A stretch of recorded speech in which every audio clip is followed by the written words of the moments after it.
Up, everybody. We're back.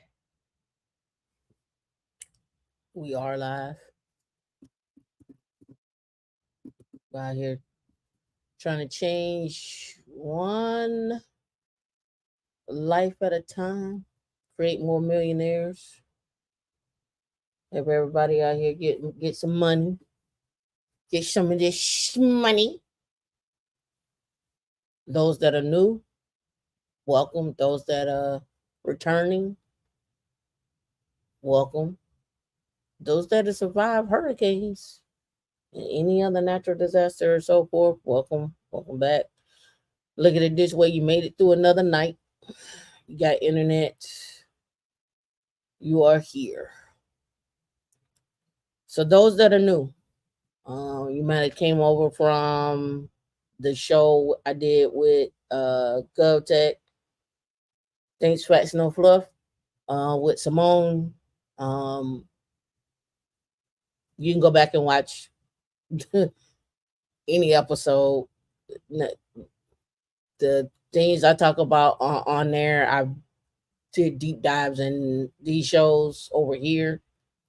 We have shows on Saturdays. I didn't do Foolish Finance Friday. We haven't done that in a while. And then we usually have shows on Monday where we talk about just really everywhere Linux touches, where Linux is going, who's using it, how they're using it, what to look out for, and so forth. I'll probably touch base on that today as well. But today is Tech Stocks and Jobs, where we talk about tech, jobs, the stock market, investing, building wealth, um, building your skill sets as well. I kind of touch on that on all the shows, but um, nothing no different than what we normally do.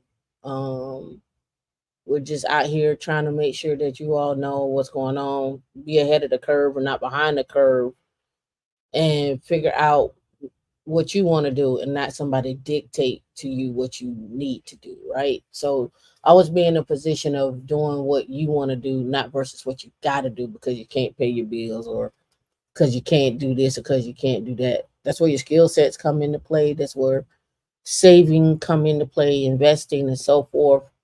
That's where all that comes into play.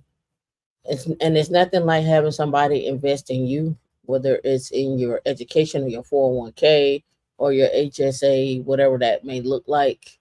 It's nothing wrong with that. It's nothing wrong with having somebody put a little money into you as you put your time and effort into them. It's nothing wrong with exchanging and being a W-2 millionaire. Nobody cares how you got there. They just know you got there, right? No one can take that away from you. All right. So give some shout outs here. Christina, what's going on? Alexander, what's going on? And I'm gonna just call you EK because I know I mess up your first name. I don't want to do that. Um Ken Joe, what's going on? Facts, what's going on? Alexander, what's going on? Karen Kitty Cat. I would say KKK, but you know, like triple K. How about that? Triple K. But how about come on, how you doing? All right. So those that came from um the interview, you could drop you could drop in the chat your favorite parts of the interview, what you got out of it, engage, whatever. But we're gonna get cracking with the show and go from there. So one of the things I always look at, and I brought this up on the show. I start this way because this will probably make more sense to you if I start this way. On the show, I brought up the diagram of like building out what could be essentially a foundation for you to build on to um, start out creating, really automate your wealth building, right? Automate your wealth building. I watch a lot of financial shows. And so let's get cracking on that. Um, oh, you said software develops. Which do you? It depends on your passion, Jason. Depends on where you want to go. I mean, you can build websites on Linux boxes. So I mean, it depends on where you want to go. Do you want to stick with front end development, or you want to do infrastructure, which is, I won't necessarily say back end development, but supports the back end, supports the infrastructure, supports the organization of a company or a team or whatnot. So you got to kind of figure that out where you want to be at. Is infrastructure a thankless job? Absolutely. But does it make the world go round? Absolutely. Without infrastructure, you don't have anything. All right, so let's get started. So I pulled this up on the live with on the I keep saying it was a live. It wasn't a live. It was recorded, but we did it live. We recorded it live. All right, so let's go. So those you that saw the show, y'all saw the the podcast. You also saw this too, right? So again, building out how to calculate how much money you made. I encourage you to go to Social Security, calculate how much money you made and the time that you've made that money. When you go back and calculate how much you've made and the time that you made that money, like for example, if you made from since you start working from the age of 15 all the way up until the age of 30, and you've made $60,000 in your lifetime. You just think about it, from 15 to 30, you only made 60,000, right? Now ask yourself, it took you 15 years to make that 60,000, and this is before taxes. What are you going to do to change that so you can accelerate that so you can make 60,000 in 5 years or 60,000 in 7 years? That's why I have you go back and look at it, because you are your greatest competition. What everybody else got going on is nice, but you are your own competition in my head, right? How can I be better than what I was last year? How can I be better than what I was 5 years ago? What plans and steps have I taken to make sure that happens? And this is where this comes into play, right? Making sure I'm doing what I am supposed to. I ain't worried about what everybody else got going on. I got my own thing going on. I think when I went to a conference with Max Maxwell, he did something with real estate. It was right before the pandemic. And one of the big things that I got out of that meeting was, hey, here is um our trajectory for our family, right? And a lot of people get caught up with this, and you can take this for what it's worth.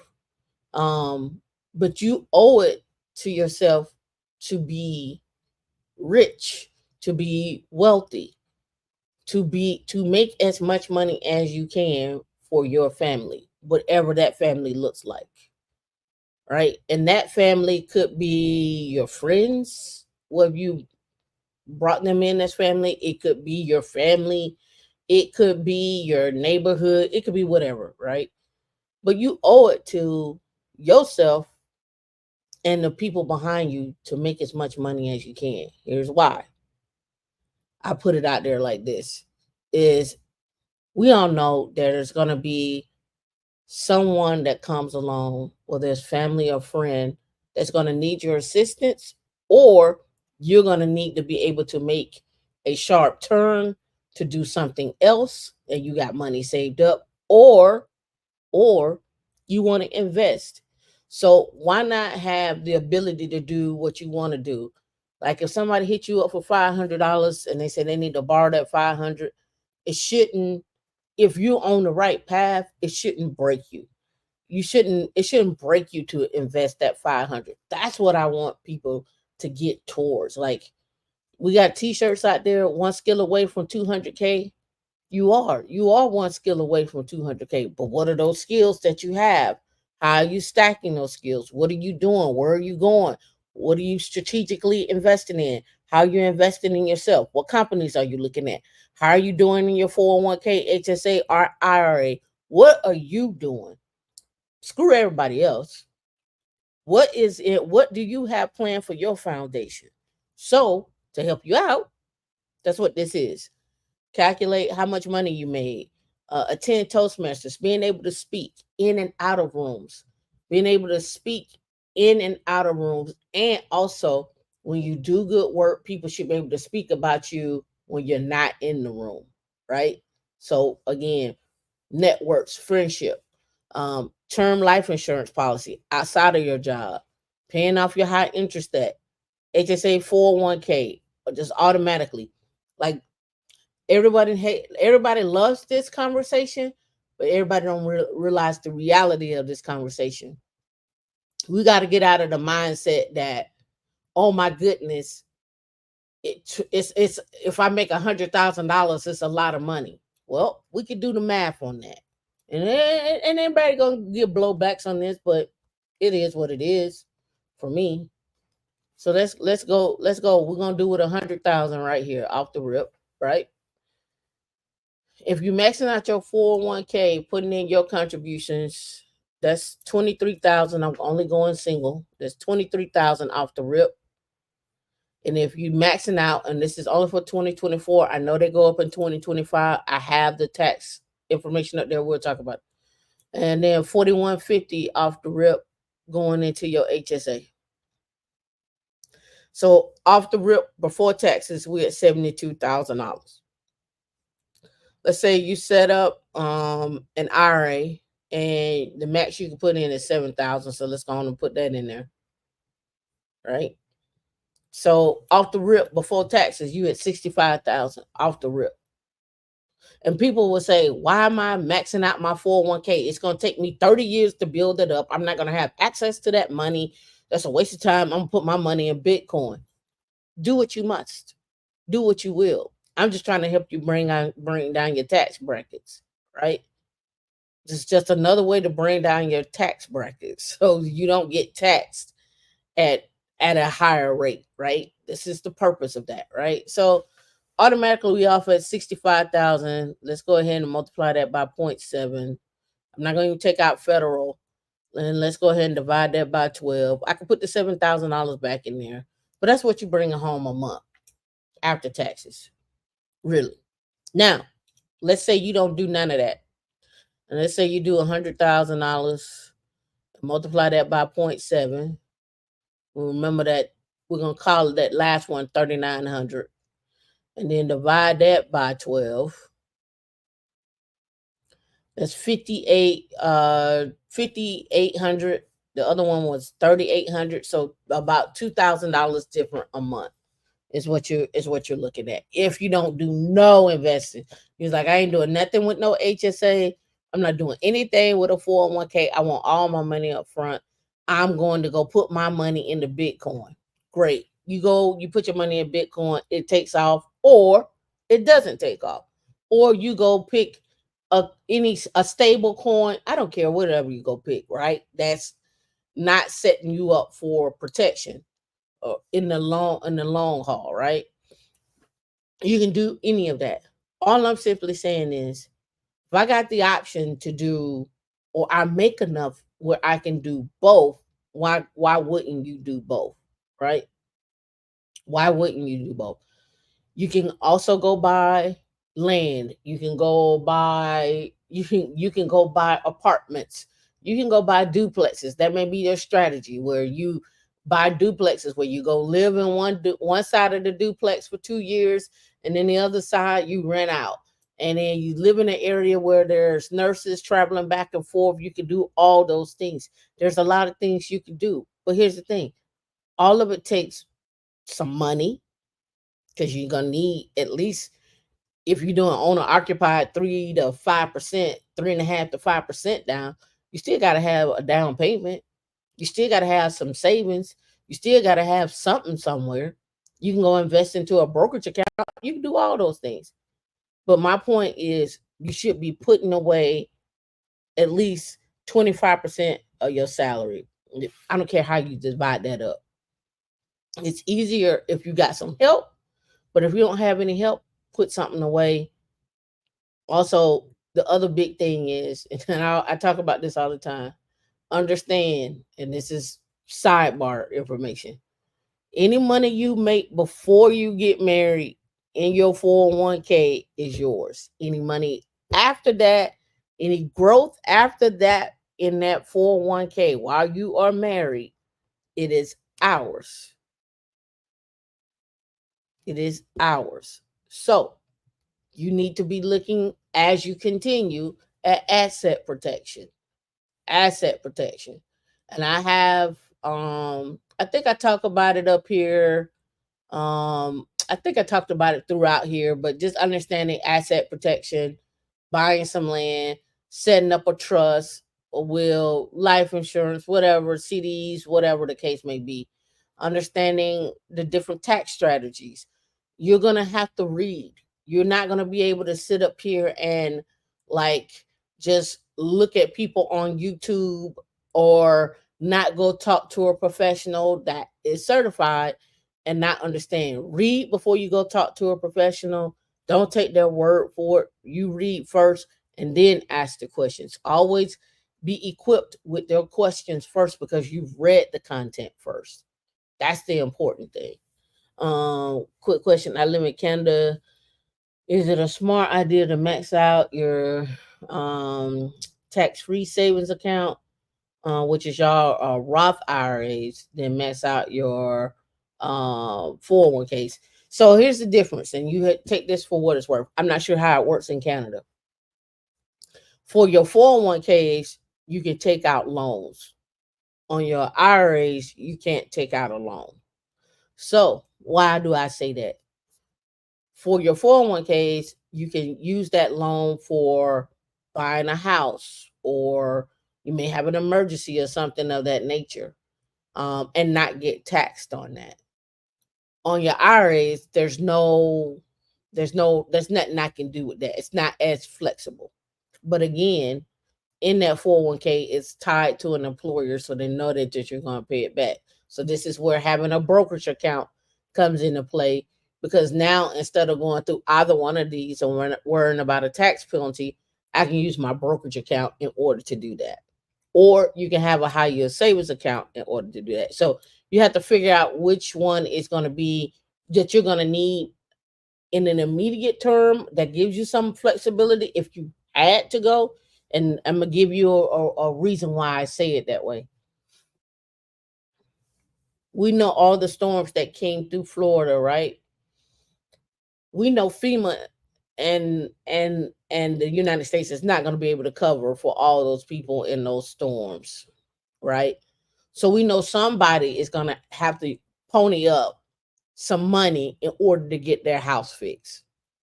So where are they going to get that money from? Either they're going to get that money out of their savings account. They may get some assistance with the insurance and try to stay in those parameters. But if you got to get a new roof and the new roof is 30,000, 15,000, you only getting 750 for FEMA, maybe an additional 2 or 3,000 for FEMA, you still short. So you got to have some type of flexibility to get that money. So that money could come from your 401k. It could come from a savings account. It could come from you setting up and having a brokerage account and whatever that looks like. So just things to think about. You said, "Oh, I think I switched up the two." Okay. Yeah. So again, Alexander, think about what that looks like for you, right? And progress wellness. I hope I answered your question on just the different things you can do. Again, I like buying land because I don't really like having to worry about somebody in a house and taking care of it. Lazy. I'm a lazy investor. I rather buy the land and then just hold on to it and then sell it a couple of years later. Slow money is there. I don't have to do much to it. Sell it. We met a guy at a conference who bought I think he bought 78 acres, and then he subdivided the plots. And he he let people he did seller financing, or he did seller financing, or he let people buy the plots outright uh for uh for I think it was 10 acres on each one. It might have been more than 70 acres. Anyway, I think he was selling 10-acre plots, and he was selling them at, like, I don't know, I think 75,000, but he bought it for cheap. So there's other things you can do. Right. So again, just thinking about it out loud. If you're looking at the different strategies to invest, or how you should approach, you can look up investing strategies, and Seeking Alpha shows six of those investing strategies. So let me look and see if I can pull that up. Let me see, it might be here, or I may have to look up. Let me see. Six investing strategies. It may be retirement strategies. I may be thinking about that. Six retirement.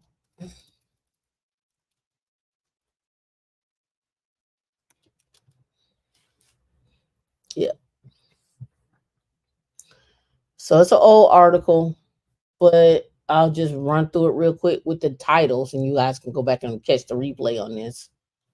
Let me go. So the certainty strategy, right? The static strategy, the bucket strategy, which is the three bucket one that everybody is pretty much familiar with, the variable strategy, the dynamic strategy, and the insuring strategy. Most people are familiar with the three bucket system strategy. Let me pull this up. Let's give you a better visual from New York Life had one.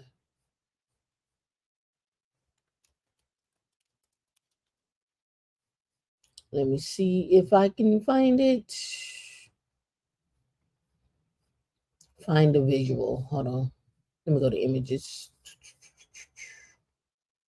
And I also have it downloaded, but let me pull this up here.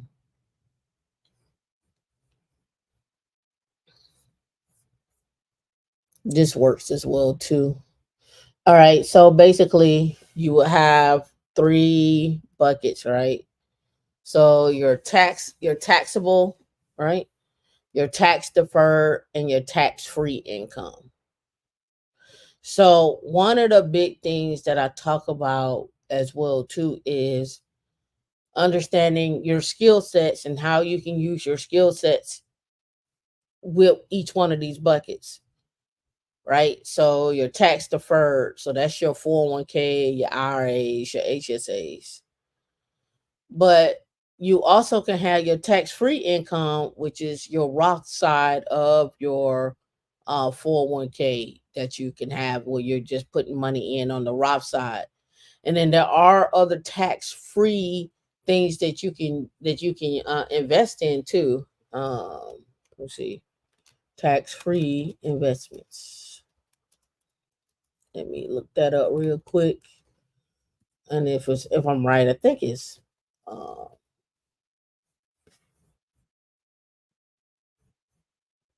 right here. Tax free, right here. Right. So seven tax free investments to consider for your portfolio. I've covered this before, but I'll kind of run through it again. Um, Municipal bonds, tax exempt mutual funds, tax exempt ETFs.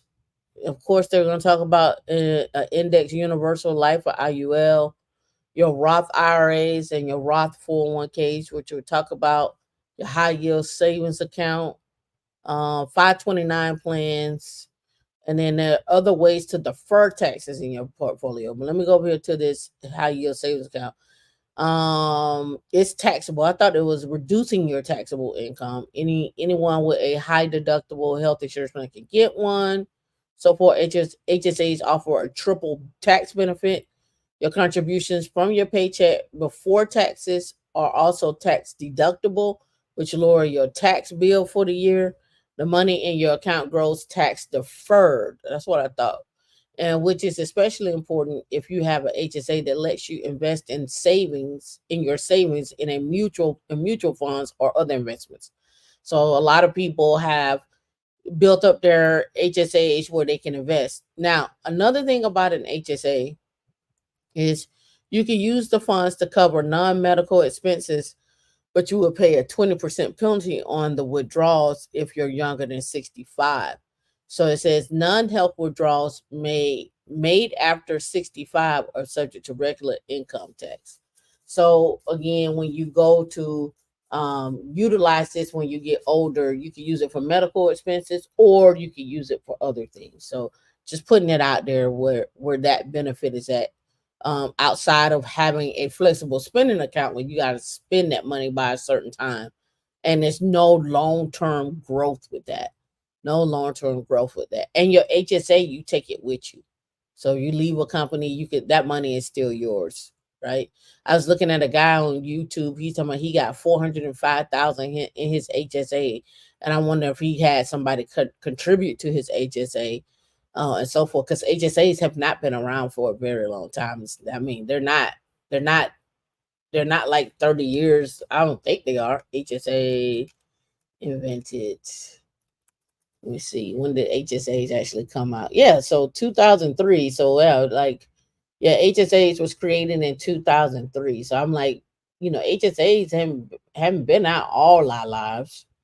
And it said went into effect in law in 2004. So HSAs are fairly new in if you want to ask me in my world. Um you said quick question. I've studied multiple things. Is it ideal to spend a week on each one? I'll pick one and stick with it until you master it. Not master it, but you can teach someone else that what you actually studying. And the best way to do that is actually try to teach someone, and then the other ones, and try to get a job with what you have been studying, and try to get a job that includes that skill or that's the primary focus. And then the other ones you learn while you utilize the other ones in that job, whether they complement, right? So another thing about skill sets is they need to complement each other. Like it don't make sense to me for you to go learn Linux and then you're gonna turn around and tell me you're gonna learn uh how to go fishing. Like, and they want to get a job. Like the skills gotta complement, right? Make sure the skills complement each other, right? And when I say complement each other, because I'm focused on infrastructure all the time, a lot of things complement each other. But they also have to make sense to where you're going to where you're trying to grow into, right? So if you know that you're going doing DevSecOps, SRE, or platform engineering, the skill sets need to complement each other as you go along that journey. So understanding what those skill sets are is a big question. So that should answer that. Yeah, I answered your question. No, the this one right here about the senior years. I invest in every paycheck in 4K, but I want to work a job. I want to work on job stacking. Any advice for you? Yeah.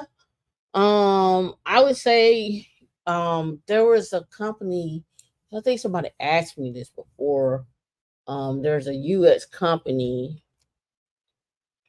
Um I mean, let me play around with some keywords here real quick.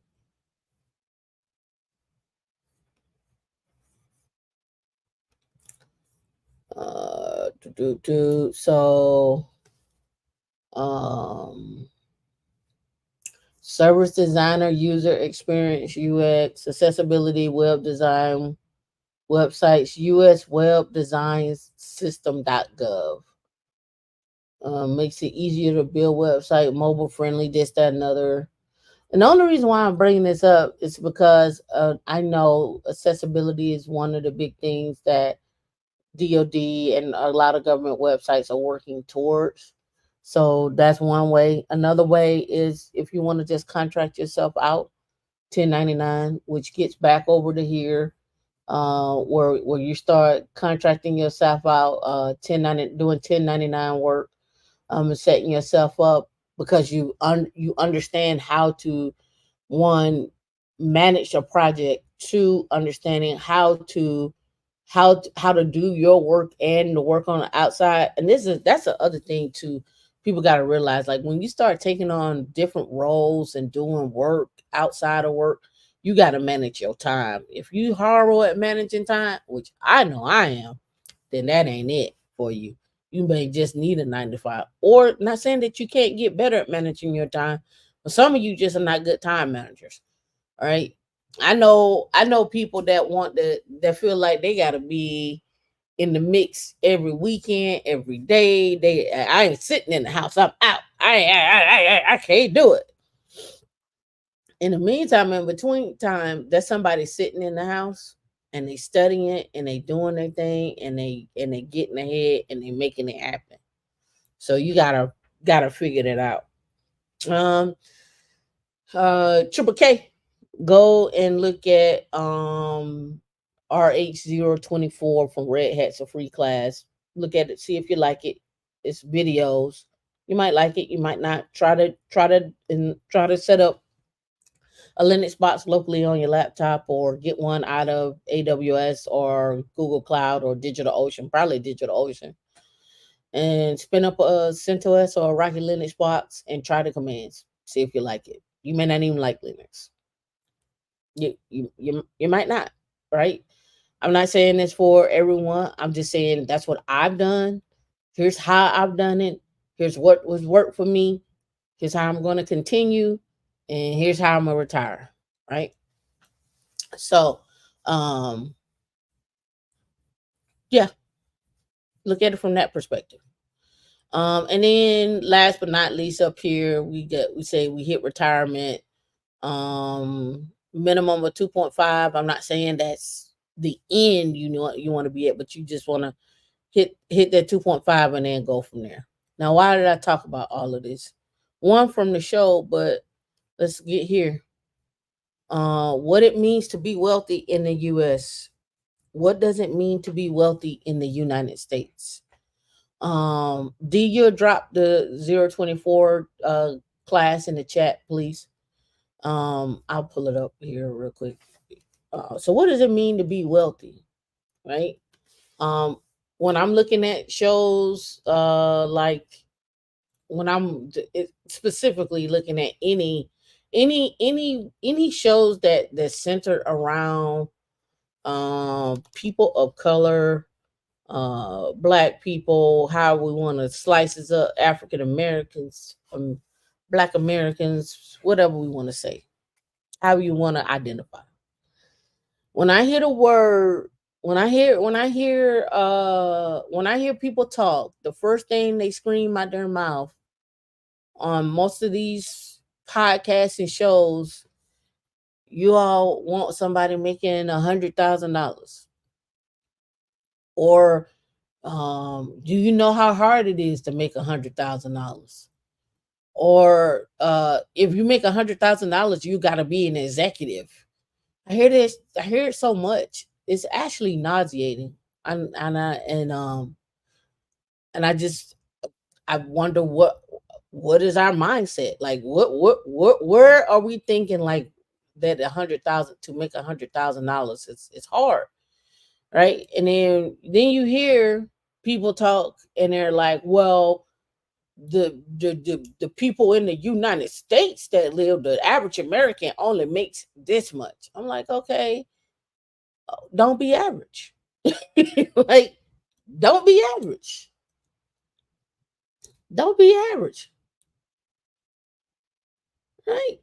Don't be average. Like, I don't know. I don't know what else to tell you. Don't be average. AMW Films, you say, thank you, T Money. After a few interviews, I'm learning that I want to keep deepening my skills in network engineering. Recently got a 40 gate 60F firewall. There's nothing wrong with that. Learn how to automate it. Learn how to use Ansible to automate your networking. Once you start using Ansible to automate your network gear, you'll be back to Linux. You'll be back. You'll be back. I promise you. All right, let's go. Right. My motto is don't be average. Be better than what you was last year. Be better than what you was the day before. What does that look like? I'm not saying you don't get breaks and you don't take time off. I'm just simply saying it's money out there. What are you gonna do to go get it? Here's the industry that I know that's consistently been paying a minimum of 100,000 a year. What are you gonna do to get there? Are you gonna sit on the sideline and let people keep telling y'all these lies, or you gonna take it and run with it and learn and go there? Just go there, right? All right. So there isn't an easy answer to working out how wealthy someone is, as is obviously dependent on many things, not just income or personal situation, but where you live and the cost of living, right? So, how much does it consider to be wealthy in the United States? In 2017, Charles Schwab did a study on what it means to be wealthy in the U.S. In its modern wealth survey, collecting data on how Americans earn, spend, and invest, and also reporting on their financial aspirations. The 2024 report finds that Americans believe that average net worth for a comfortable life is $778,000. The study finds that 21% of Americans believe they're on track to a wealthy lifestyle, with Gen Z and millennials being more optimistic at 29%. Now, if you live anywhere in the DMV, Florida, different parts of Atlanta, Houston, you can have $500,000 wrapped up into a house for your wealth. You could have you could have a paid off house worth 1 million, or a paid off house. Not saying that you paid a million for it. You might have paid 400,000 for it. You might have paid 300,000, and then over time it has increased in value, right? It could be that, right? But don't let this average net worth comfortable life fool you here. It could be it could be that you don't own a home. It could be that you own land, or you own a resort, or you own whatever the case may be. But I'm just saying, don't see this number and think somebody has 778,000 sitting in an account. They may or they may not, depending on how that looks. It says the same study reveals that Americans feel that being wealthy is the U.S. mean in the U.S. is an average of 2.5 million. That's an increase from 2.2 million from 2023 and 2022. This is going to increase next year. Really, I'm expecting to see this probably go up to at some point. I think right now, where I saw people were saying 5 to 10 million. What's the thing, right? Right. Baby boomers believe this figure should slightly be higher at 2.8, but Gen Z and millennials believe they could feel wealthy at a lower figure. Depends on where you live in. In terms of location, Californians believe you need more money to live a wealthy lifestyle, 3 to 4 million instead of the nation's average of 2.5. While residents of Atlanta, Chicago, Houston, Phoenix, and Dallas have a lower threshold to be considered wealthy, below the national average. Again, depends on where you live at in them cities, depends on your lifestyle, it depends on your debt, it depends on a whole lot of things, right? I think to me, I think anywhere from 2.5 to 5, you all right. You all right. All right. So let's go. All right. So it says, how wealthy are Americans? The Census Bureau puts the average American household at 80,000. Can we stop talking about 50? Because the average American household is 80. If the average American household is 80, and we're saying that the average Black American earns 50,000, maybe 55, we still ain't doing good. Even I'll give you 60. That still ain't the case. We're still not there. Stop having that conversation. It's waste. We're not putting in the effort that we need to put in. what we need to put it in at. And when I say that, meaning get into building and stacking your skills where you know the money is flowing, where you know that you can last a long time. I know I'm gonna get slack for this. I asked this question. I'm gonna say it again. I just never met a retired truck driver that might have switched careers in the trucking industry, but I never met a truck driver that said he came off he off the road and he retired. I haven't met them. I'm not saying they don't exist. I just never met them. Now I've heard people say, "Hey, I stopped truck driving because I bought trucks and I have other drivers that are out there." Now that's a business owner. Now you're an entrepreneur and now you retired. That makes sense. But I haven't seen or met a 70-year-old out there driving trucks for the rest of their life, for all their life. I'm sure they exist. I'm sure they exist. I just never met them. Never heard of them. I never heard anybody say I retired from trucking. Just my thoughts. It's skewed because the Indians are kicking. Yeah, in the household income, correct. You said, yep, I live in Canada. And again, there is a city I live in with mostly Asians, and their average salary is 130. Yep, so many ways to make money.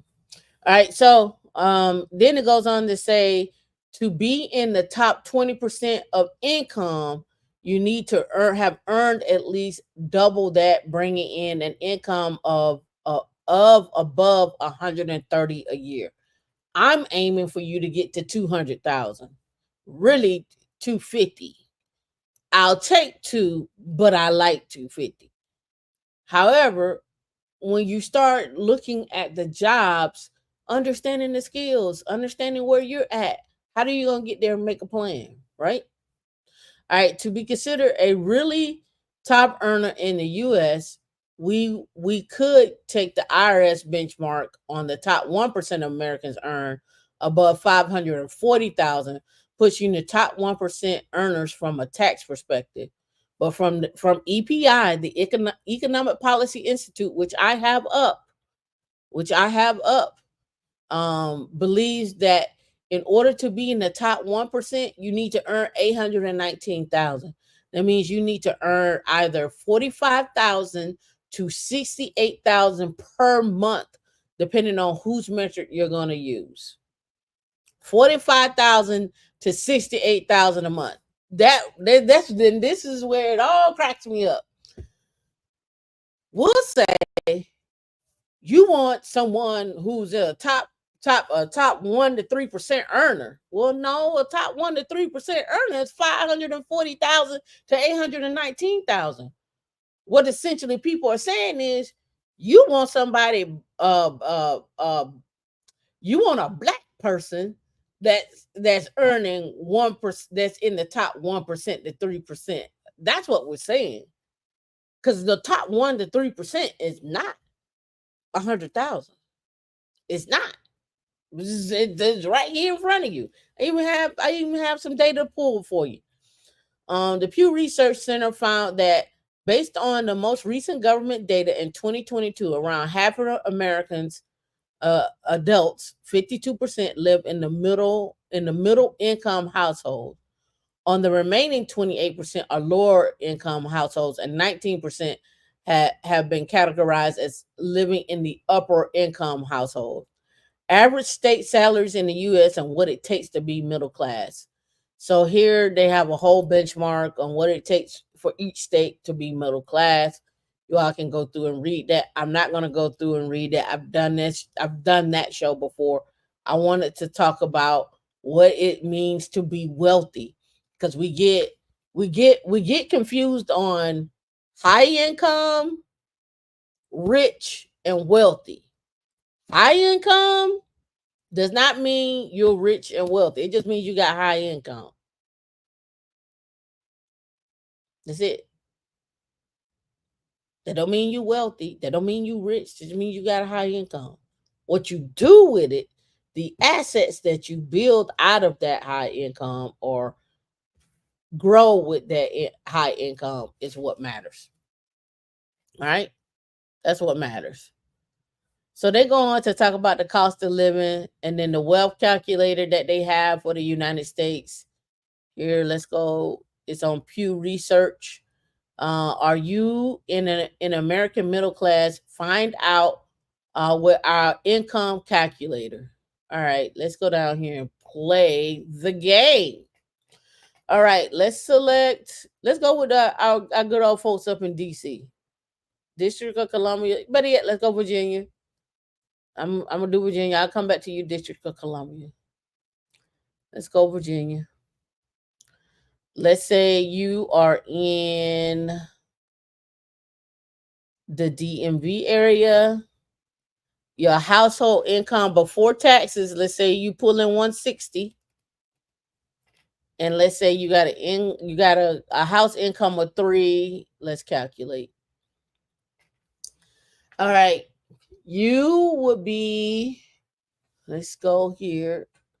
Based on your household income and the number of people in your household, you're in the middle income tier, along with 49.1% of the adults that live in that area. Now I'm gonna change this to 100,000 and recalculate. Okay, it came in the same thing, 49. You're still in the middle income tier. So let's go up to 200,000 and then let's recalculate. All right, you changed to the upper income tier when I went up to 200,000 in that area. When I went to 200,000 in that area with 3 people, that came up to upper income. I'm going to go to 180 because I want to see if it changes. 180 is still middle. 190 is upper income. So at 190 in the DMV area, you would be considered in the upper income. If you're at 180, you are at the middle income. In DC, you all want to argue. You all want to argue about 100,000 in DC, and I know for a fact I've been up there 3 times living. Chantilly, Loudon, uh, Ashburn, Tyson's, Alexandria, uh, Crystal City, going into Maryland, Columbia. What's the one over there? Was it Spring something? Silver Springs. All of those. Psh, get out of here. Y'all paying a minimum of 2,500 to 3,000 for rent. Minimum. By yourself. Right? So now let's go to Georgia.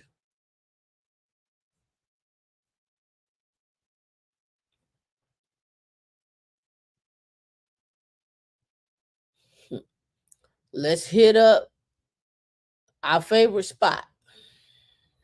Atlanta. Atlanta. All right, let's start off with 100,000. We say 3 people. Let's recalculate that. That's middle income. 53% of the adults in Atlanta make 100,000. I'm not reporting this. This is from Pew Research. This is from Pew. This ain't my calculator. This ain't no guess. All right, let's go up here to 150. You still middle. Let's hit 180.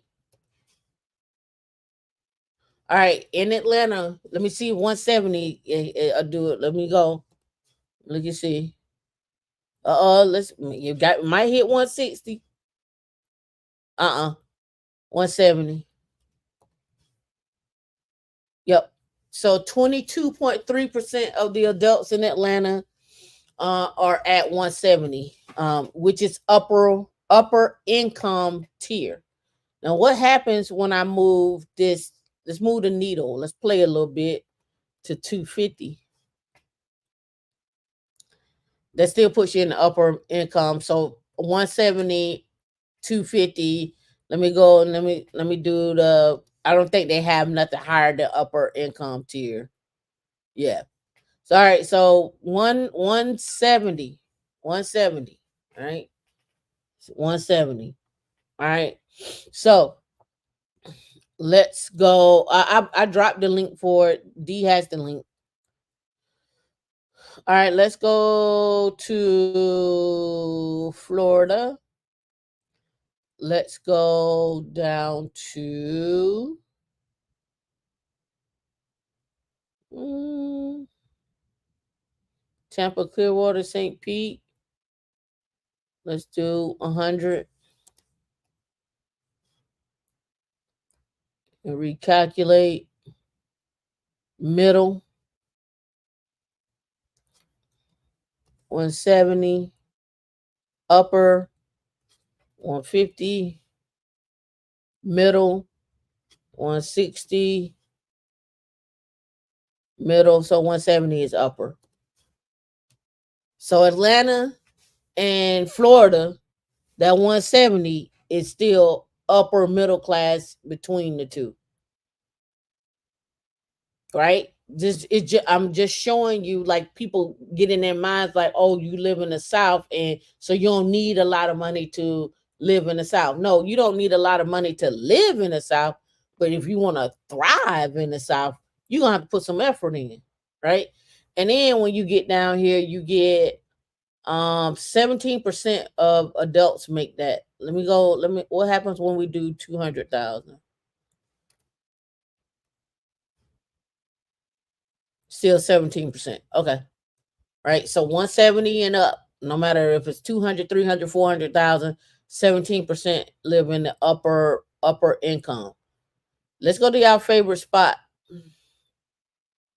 Everybody who come from New York, or DC, they like to go where? Miami. I'm gonna I'm gonna put 170 in here to see where it start me off with. You're in the middle income at 170 in Miami. So Atlanta and Tampa, St. Pete, 170 is upper. Miami, nope.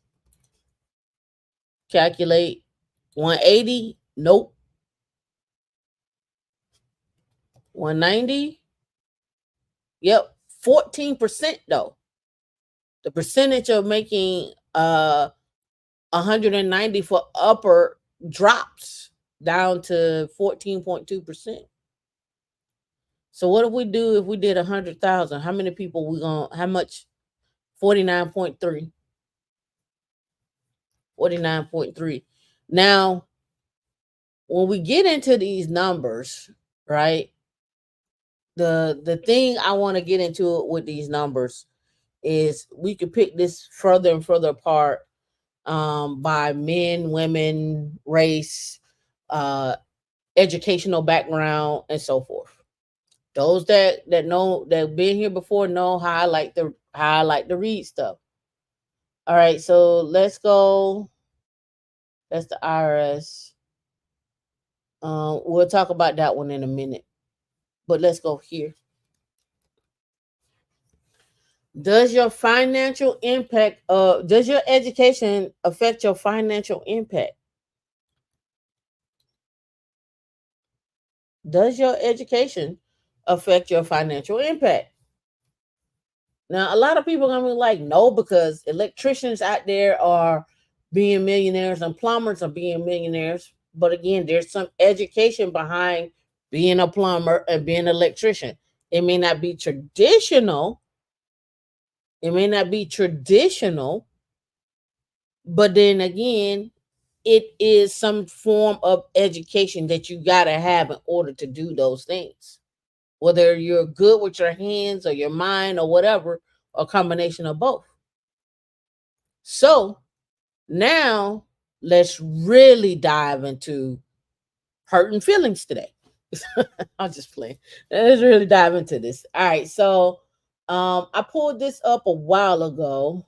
Um, and I'm gonna pull it up again for those that are new. This may be new to you. Those that are old, you've seen me talk about this before, and then we'll dive off into this right here, which is kind of right here in your face. But let's look at it right here.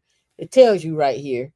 I'm pull it up from Pew, and I don't think it's Pew Research. I think it's Department of Labor.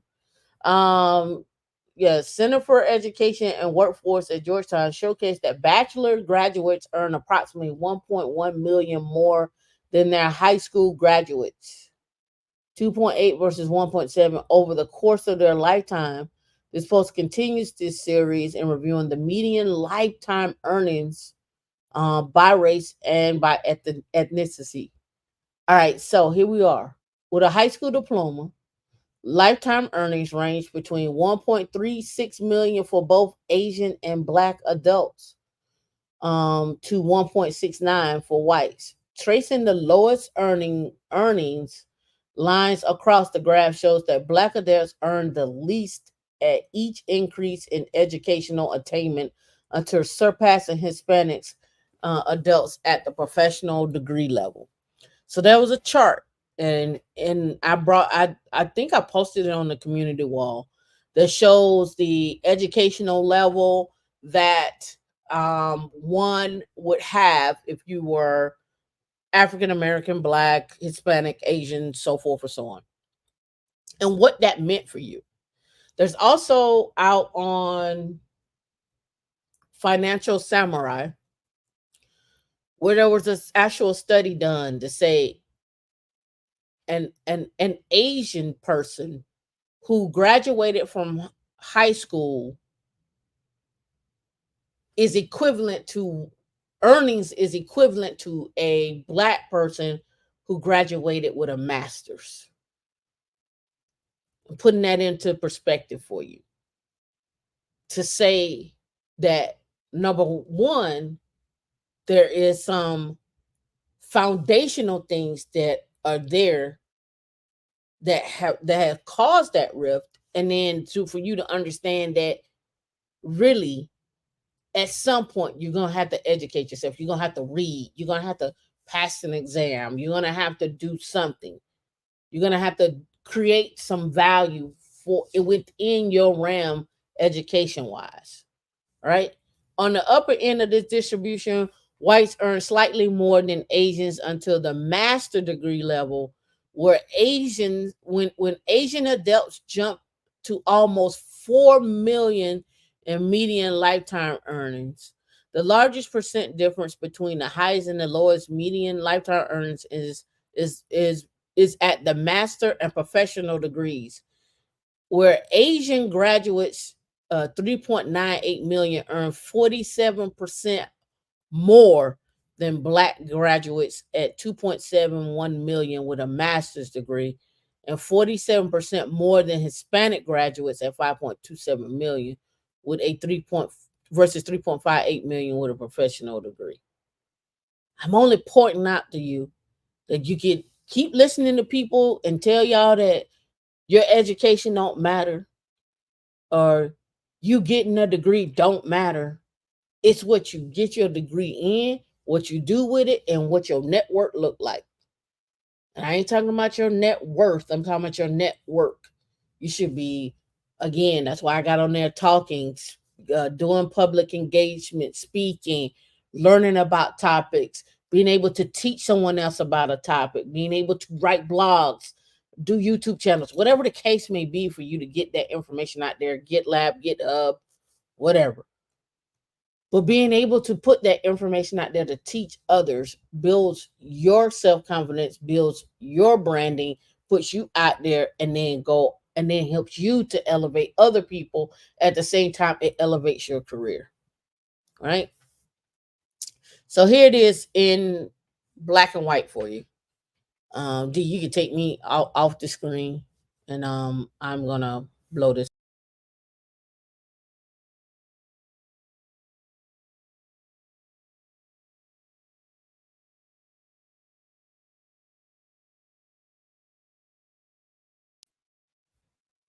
Can y'all still hear me?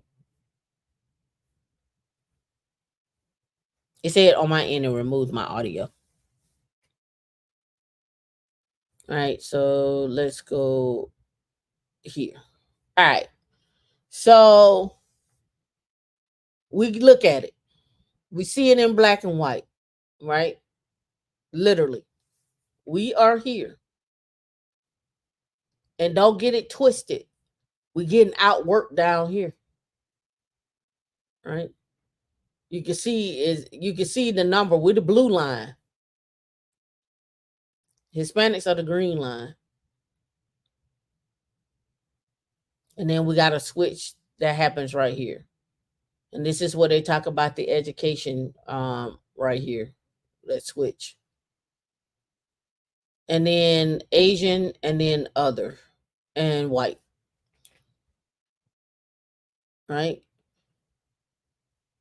It says in the second visualization above, we see the percentage increase in the median lifetime earnings by race um, group when looking at the difference between the two education levels, high school diploma and bachelor's degree. So along this line, high school diploma, some college, an associate's, and then bachelor's degree. Look at that. Look at that. Look at that pull away right there. Look at that. Look how much of a pull away that is. Just right in there. Look at that. And then we start talking about masters. Steady pulling away. Right. And it also looks like at some point we plateau. Right. Hispanics hit a plateau and we're not too far above. We hit a plateau as well too, right? We just gonna mellow that on out, right? But you can see here all the way up,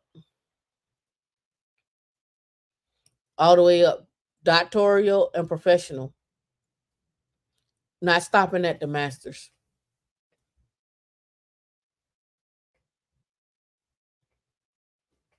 All right.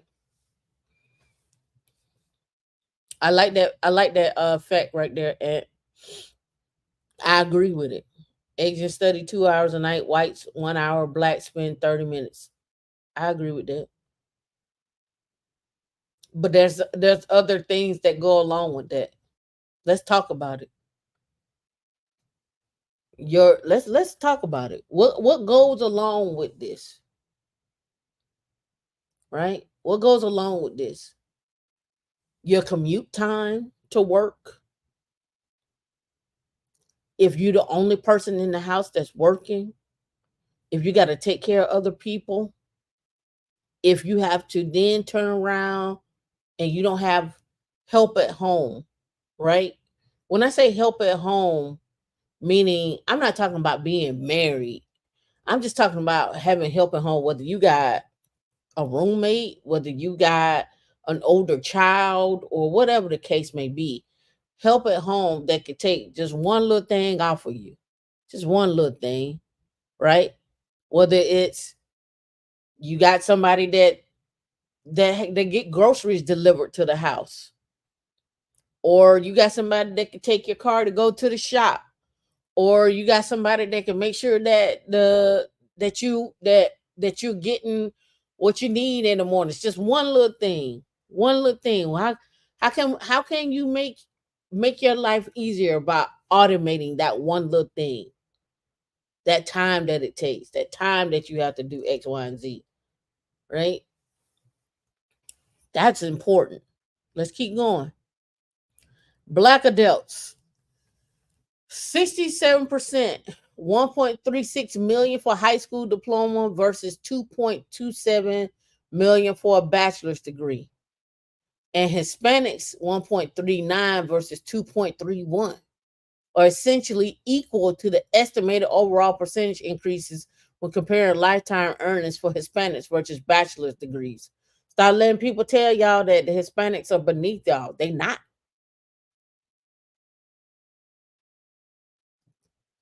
Black people are gonna be the ones that's out here that's gonna be the under middle, that's gonna be below the middle class, below the lower middle class, below the lower class. You not working, you not out here humping, you not out here doing it.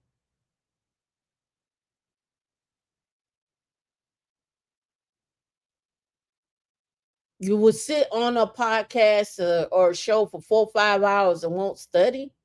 You won't even study how to make your tax life better. You won't study how to make your income stronger. You won't study how you can be how you can make yourself better than what you did the previous years. What are you gonna do? You getting outworked. You getting out educated. You gonna sit on the sideline like it's money out here to be made, and we want to sit on the sideline and not make it. That don't make sense to me. I know it's jobs out there 400, 500, 1 million. What I gotta do? People like I ain't gonna work for you. You just want to work for somebody for the rest of your life. I'm gonna work for somebody if I'm an entrepreneur because I'm working for my customer. I'm working for my employers. I gotta go out here and hustle and get some money. I gotta provide value. I gotta have a product that works. I gotta have people that works. I gotta have insurance for them. I gotta have insurance for myself. I gotta make sure I'm bringing in value, making sure we can switch and jump at the same time. If we somebody if we need to make a pivot, do we have money to make a pivot? Do we have reserves? I got to do all of that. I got to do all of that. And we want to sit over here and talk about we don't want to get a degree and we don't want to go to work. Oh, and by the way, we don't want to go back to the office. I get it. Office politics. Understood. Put your headphones on, do your thing. They bother me with my headphones. Tell them to send you a message. Slack me.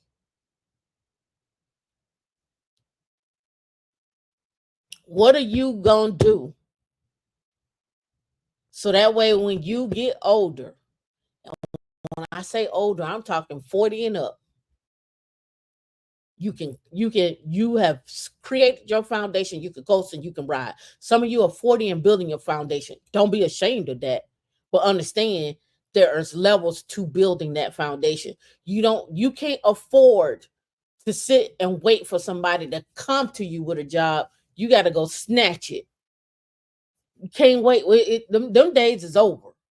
They'll find me. No, they won't. Get ahead. Be ahead. Be an assassin. I want you to be assassins so bad. I want you to murk interviews. It shouldn't be no reason with all the information that's out here that's free that you're not studying. You don't have a home lab or using AWS or some kind of cloud resource, whatever the case may be, where you're not out here and you're not murking the interview. What you got to do? We have group sessions. I did this the other day. I did this the other night with Chat GPT. I actually went through and broke down jobs, how to use the job description for interview questions, and then how to take that and how you need to go back and study how to answer those questions based on your resume for the interview and get prepped and ready to go and do your background on people. Trained assassins. Trained assassins. Right? So it says here, after we go through in bold, it says below a bachelor's degree level, the gap is approximately 23% for each educational level, while the gap is 29% for bachelor's degrees, 47% for master's, and 26 for doctoral and professional degrees. And I'm assuming professional degrees. I'm not sure what they're calling. What is considered professional degrees? Let's get some clarification on that. All right, so professional degrees, they're saying law, your MBA, your MD, your doctorates, your psychologies, medicine are what are considered professional degrees. The task for policymakers as well as education and business leaders is to wrestle with key drivers responsible for the phenomenon observed in this data. We will continue to explore. So I wanted to bring that data to you because, again, putting together what wealth is, what your upper middle class, what is middle class and what is lower, and then how does your education play into this? How does your education play into this? I think I put this out here on the community wall for women in Linux, and let me go bring that up. So I don't have to look for it because I got a screenshot of it that I posted out here. That way you can see it. So, and I put a link to that information out here. So let me click on this right quick. Right, actually, it's right here. Here's the source. Good thing I kept it there. All right, right here. It shows you right here. Unemployment rates and earnings by educational attainment in 2023. Right. um a doctoral degree, your weekly median. Remember, that's a difference between median and average. Median says, hey, here is all of my here is all the numbers, and this one just falls right in the middle. Where the average is, here all the numbers. I'm going to add those, the sum, I'm going to add those up, get the sum of those numbers, and divide by the number of numbers, or the total of those numbers that I have, right? So that's what your average is, right? So there's a difference between average and there's a difference between median, and I want people to understand that. That's really big, because you guys be out here talking and you be like the average, and we're really, what you're quoting is the median, which is totally different than the average. What's going on, Shar? Right? So professional degree 2206, master's degree 1737, weekly median weekly, right? So if we continue down here, and oh, there's an Excel sheet. I don't want to download it. But in this Excel sheet, what they're trying to show you is your professional degree and your doctoral degrees, your master's degrees, your bachelor's degrees are out earning your high school diploma by miles on a weekly basis. So if you're trying to live off of $900 a week, 900 times 4, 3,600 without taxes. Let's go ahead and add taxes in. I'm not gonna even put you. I'm not gonna even tell you investing. I'm just gonna say your 900 times 4. We're gonna multiply by 0.7. So on a monthly basis, you living off of 2,500. Who's living off of 2,500 a month with a child, or married, or having to pay child support and so forth? How you doing it? I want to know. I want to know. I want to know what your blood pressure stats are, right? So we talked about the wealth calculator. This article has other calculators in it. It has other things. I'll put this out here. It's Forbes. You don't have to sign up if you or whatnot. You get, I think, 4 free articles to read. So I give this to D. She can put it out there. All right. I gave you the wealth calculator. You, again, understanding by the city what you're looking at. What does that look like? Middle class, all of that. Go and check it out. Understanding where you're falling at with these salaries, what you need to get there.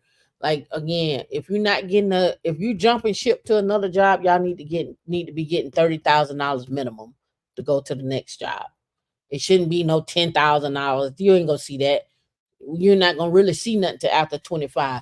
I bumped it up to 30 due to inflation. I may need to bump it up to 35. But again, you're not gonna see that when you're looking at that. So, and they even got an Asian American surveys data snapshot right here. Let me see, 24 million. Let me see. The median income among Asian American households was 100,000 in 2022. And then they got more here. They did a survey of 7,000 adults. That's another thing you got to realize. These surveys are a small pool. They're not pulling millions of people. Let me look. Let me see if they got the number. Yeah, they just kind of stopped there. All right, so you have that. Now let's talk about this right here. So a lot of you all want to go into GovTech, public sector, and you don't know. You've heard everybody talk about it. You heard me talk about it. You heard Simone talk about it. You've heard other people talk about it, and you're like, "Yeah, that's what I want to go do. I'm going to go do GovTech, or I'm going to go work for a contractor, or I'm going to do this, or I'm going to go work public sector." There's levels to public sector. There's levels to this, and you need to understand the levels. So, because I'm nice, I'm gonna do some stuff live. Let me figure out how. Let me think about it real for a hot 5 seconds on how I want to do it. I think I want to do a diagram. I know that part. And let's see. Let's do a template from scratch. Let's just do a mind map. Let's keep it simple. We're gonna do this. Oh, that's the wrong one. We're gonna do this real simple. Let me go back to my lucid chart here and let's create um from a template, and let's do a mind map, and we're gonna keep it simple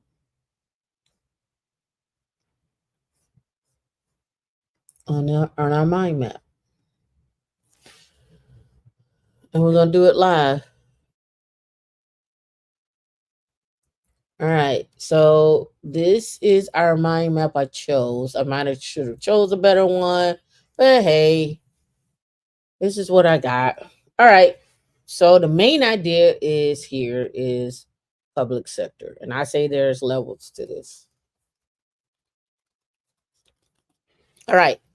So we're going to keep that in mind. All right. So in here, this public sector is talking about the pay gap is widening and unions help shrink it. But understanding what is public sector. So we have state and local, right? And then we have federal. So let's go back over to here where we have state. Oh yeah, we got city, we got local. Now I'll put over here federal, and I'll put over here contractor. All right. Why did I separate them like this? Because there's levels to this. Let me blow it up a little bit more. It looks too okay. That's big. Okay, so state and city and local. All right, state, city, and local. When we're talking about, let's keep it in terms of tech. When we're talking about state, city, and local, there's some things that you need to check out before you consider them. Number one, what type of savings plans do they have? Are there any benefits to going working for the state or the city as far as getting discounts or getting money put towards your not reimbursement, but towards your student loans? Some people pay for your student loans. Some companies pay for your student loans, so you need to look and see who's offering those as a benefit for you, right? Another thing is that you got to really realize there's a lot of people who work city, state, and local, and even federal. They've been there forever. So there is a pecking order in which you can move in order to get some of these jobs. Some people are been there 15, 20 years, and so that position is not going to open up for another till they retire or something of that nature. So that's kind of like where your education can one up, but also your network, people that you network with can also offer that, right? That job may not ever hit a posting outside. They just post it out there, but they never offer it up to anyone, interview for it because you got the job, but they had to post it, right?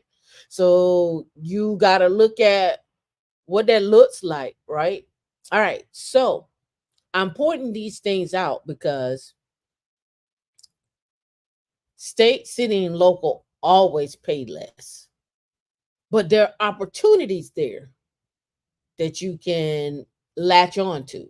So you can go work if you're in Georgia or Florida or any of the states. You can go work at the colleges for and work in IT.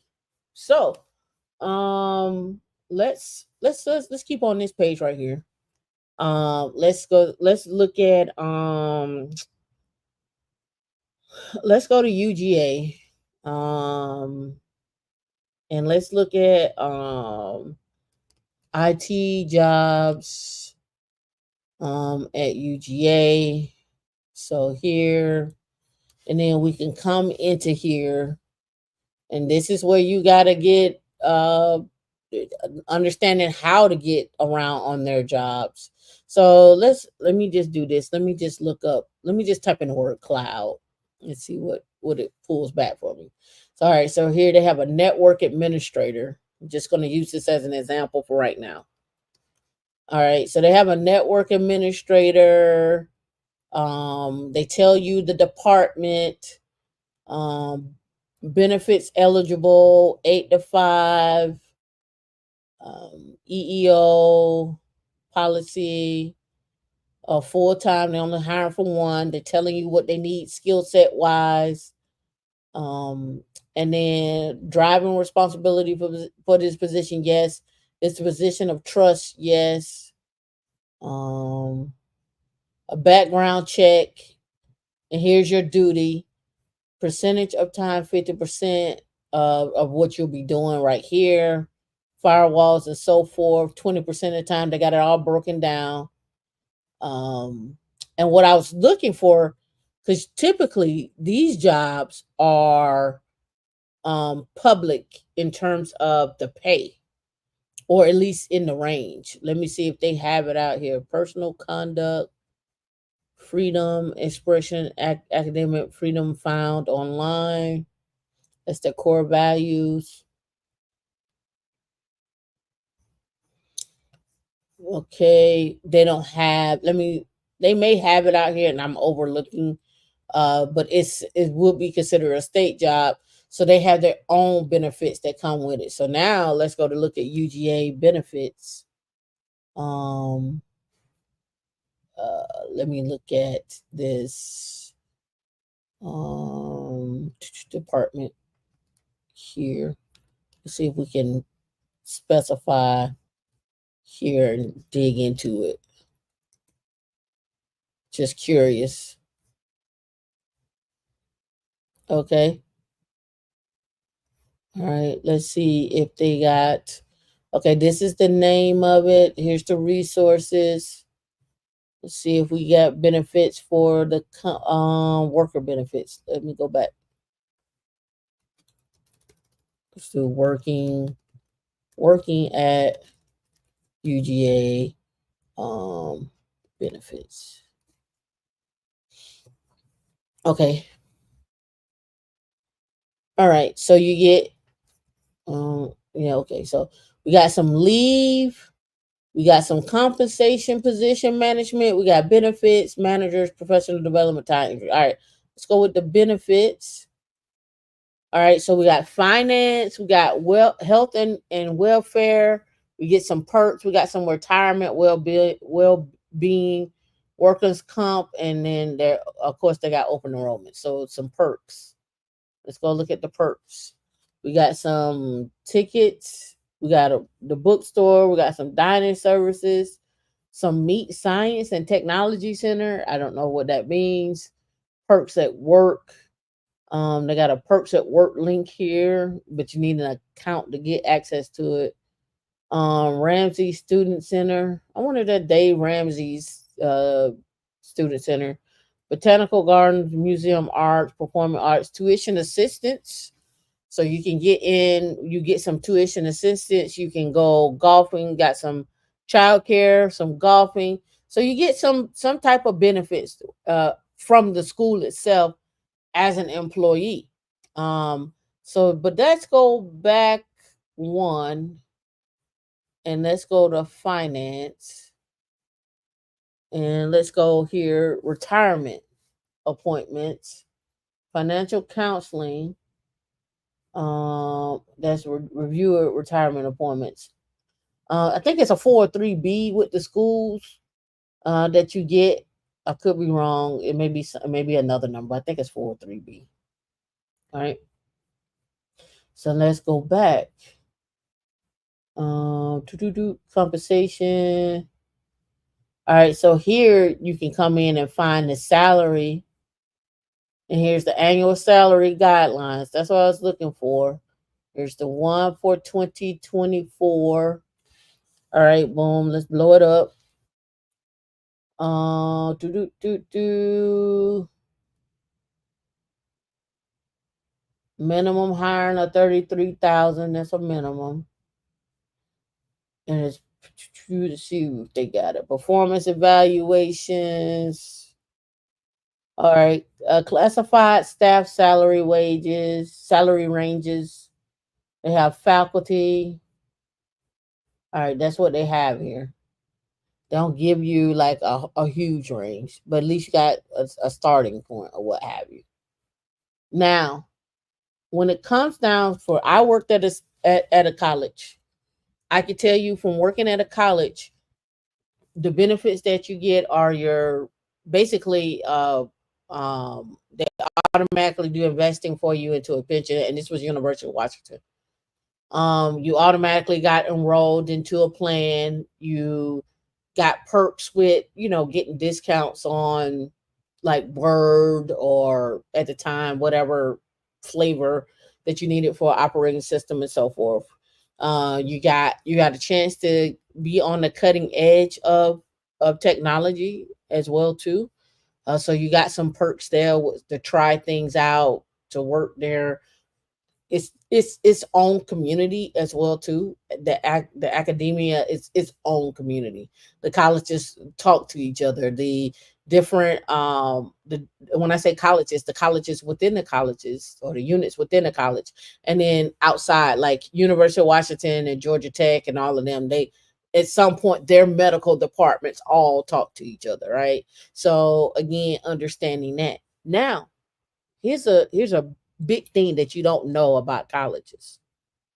They also sponsor clearances, and they also, if you understand and follow money, they get federal funding for a lot of their research and development. So the medical departments, a lot of research and development at the science department, a lot of research and development come into that. So you could be getting higher wages than what most people would be getting at the other units, right? So it wouldn't be crazy to be making 100,000 or 150,000 at a college, and it wouldn't be crazy to be making $70,000 at a college working in the IT department. It's not unheard of. And so a lot of people get caught up like I'm going to go to FANG when you can go work at the colleges, but work in the departments that get the most money. That's the ones you want to be in, the college, the departments that get the most money, right? So finding the colleges that get the most money. So UGA departments, I'm just using them as my example, that make that receive the most money. So UGA, their research programs received $957 million on the state's economy. They received almost $1 billion, right? So if I'm looking to go work at UGA, I'm looking for places that do a lot of research. So your sciences, your medical, they all have an IT department. A they all have a need to have infrastructure. You could be there forever and work those jobs, right? You could be there forever and work those jobs. So again, UGA programs receive 12 million for federal funding.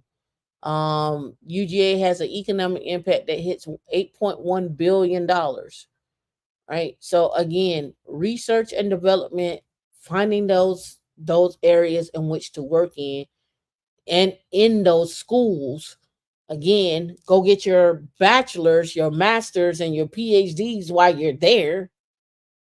Let them pay for it. They got tuition assistance. It's a win. So what, you sit there 5 to 8 years getting degrees and working and having them pay for it. By the time you jump ship, you can have a free master's or a free PhD. You built up some money, and now, and your skill set and a network, because you networked around the campus. You work with other companies, and now you go jump ship and go federal or public sector working as a contractor. I don't know. I don't care, but I'm just trying to show you, especially those that are like 20 years old, 25, 20 to 25, and you going to school, work at the school, work in the IT department at the school, make money, get free education while you can. And if you decide to jump ship and go work for somebody, make sure they're going to continue to pay for your education, whether it's a master's or a professional degree or whatever, or certificate or whatever, right? All right, so let's go back to our mind map. So then we have city. Well, we all know city is just city. It may or may not pay. They may not upgrade their stuff. They may not be on the cutting edge. It really depends. Like if you are somewhere like, I don't know, Homerville, Georgia, more than likely it don't pay a lot. I'm gonna take the word the phrase. Um, we had this old guy. His name was Mr. John. What he used to say, "Look at him," because we would go to the VFW. He would like, "Look at them. They all in here. They ain't nothing but city workers. They ain't making over 50,000. They don't make no money, right?" And then local. And local, when I say local, there are nonprofits and so forth that are connected to the city that work together, so forth and so on. So local government, right? Local government, right? It could be to the county. It could be working in the county or something of that nature. Now, when we talk about public sector on this side of the house, when we're talking about federal, I'm literally talking about working, and I should put one more here. All right, I'm gonna say subcontract. All right, when we talk about federal, we're talking about literally your GS, OPM jobs, so forth and so on. They have them out there. They'll tell you what you're gonna be. OPM, GS 15 pay scale, whatever. You can come out here and you can see it. What that looks like, what that pay scale looks like here. They got it broken down by the annual rate, the hourly salary, all by the cities and the states and everything that you're in. So you go ahead and look at that. But again, that's not enough for me. I'm not saying it's not a lot of money. I'm just saying it's not enough for me on that GS schedule for me. This it's just not. So there are perks being working with the federal government. Peter, investors going on. Welcome. There are perks working with the federal government, from being hard to fire. Um, Also, uh, having a retirement plan. There's there's 3 phases in that retirement plan. You can go look that up. There's also being able to move around. Thank you for the $5 super sticker. I appreciate you, Peter. Being able to move around, being able to just ride that out. People work for the federal government 30, 40, 50 years. They retire from the federal government. Kind of like working at General Motors, kind of like working at all the other places and so forth. That's what they do. They retire. That's what it is, right? And that's cool. But I know what I'm gonna get come a pay increase, a 3% to 5%, and I know I'm gonna step up level one or two, three, four, and five, and I'm gonna keep it pushing. I know that. And then there's the contractors. A lot of people like to call them aerospace contractors. I just like to call them government contractors. You guys like to call it GovTech. And when I talk about these, I'm talking about your big ones, your CACI, your khakis, your IBMs, your Red Hats, so forth and so on. All right. Well, I'll pull Red Hat out of there. Yeah, I'll leave it just to the aerospace, your Boeing's, that right. And then don't get me wrong, IBM is one of those ones too. But then we got the subcontractors, right? I'll call these the primes for folks. And then you got your subcontractors to those. Um, and the subcontractors are your smaller entities. I pulled up that spreadsheet where I showed about with that 401k. Those are your subcontractors, right? So the subcontractors usually pay more than the primes. The subcontractors usually pay more than the primes. And when I say they pay more than the prime, I'm talking significantly more than the primes, right? Um, let me do this.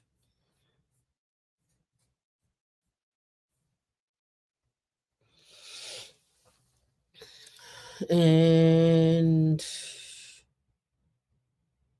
I think I have it downloaded already.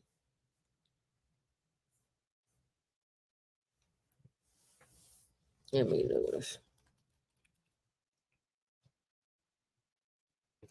And let me go downloads. And I'm looking, I'm going to show you something. Nothing that you all haven't seen before. Those that are new, you probably have never seen it. All right. Hmm.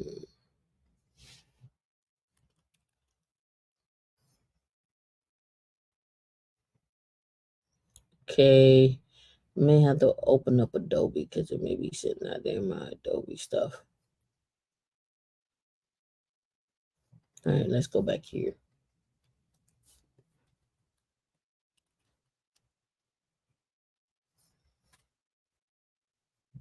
Oh yeah, let's do that one. That'll narrow it down for me. Yeah. Okay, okay, okay. I have it. I want to open it. Yep, we have it there. All right, we got it right here. Um, I'm gonna bring that open right here. Boom, boom, boom, and a little bit more right here. Eh, that's fine. All right, I have it. Let me see what it's gonna look like on screen. Okay, I'm gonna talk about this. All right, cool. Blah. Uh, that's too big.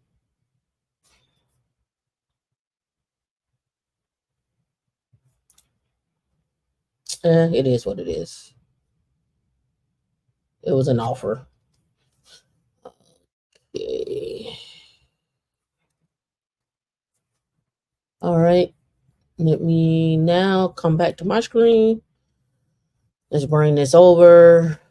Do do do do do do. All right, so prime contractor, like I said, your Lockheed Martins, your SAICs, your L3 Harris, your Boeings, your um, what is that?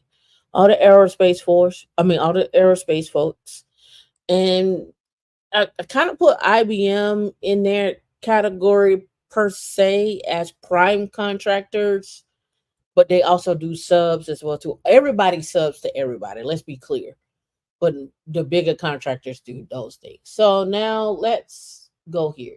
So this will give you some.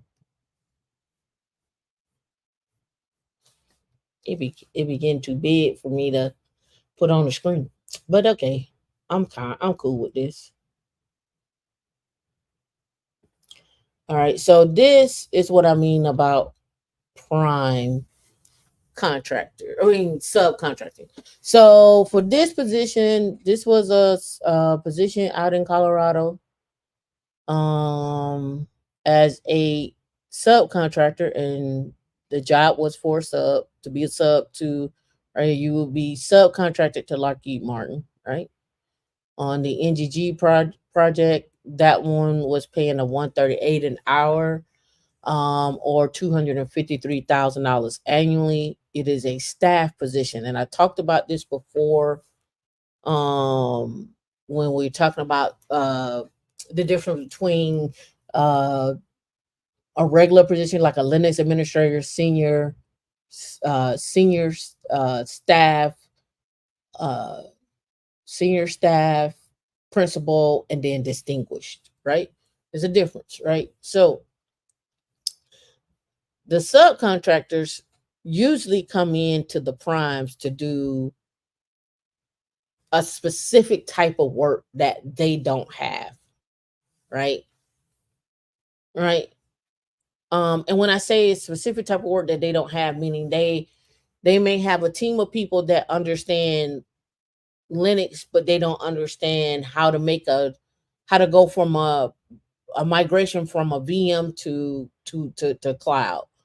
And so you, with your skill set and your knowledge and your networking that you've done and helping others and so forth, have that knowledge where you can ask for that, or a subcontractor has to come in order to do those things, right? So at the prime level, someone may be working that same job with you and they only getting paid 150, 160. But you're coming in making double that amount. Now, here's what people always get it twisted. There's like, yeah, it's good that you can make that amount of money, but you may only be there for 3 years or you may only be there for 4 years. But that's not true. You might be there for 20 years as a sub. You may be there for 10 years as a sub. You may be there for 7 years as a sub. It really depends on the money, the value of that actual contract, where they're trying to go, if they like you. And sometimes they try to convert you. Like when they try to convert you from being a contractor to being uh working for them, don't get duped. Don't get duped. Like they'll say, yeah, we'll convert you from 250, but you're not gonna make that here. You're gonna make 125 over here, or you're gonna make 170. You gotta ask yourself, what's the business value there? What's the business value there? All right. So know that there's a difference between the GS level, the prime contractor level, and the subcontractor level, right?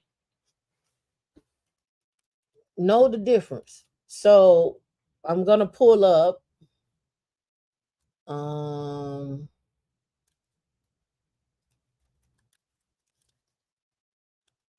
I'm gonna pull up some jobs at with Red Hat, right? And we're gonna see some differences here, right? These are not these got red hat in the context of the thing. But let me see if I can find a job at red hat. Let me see. They post to encourage company. Let me see if they got red. They may have it under IBM. Let me go here.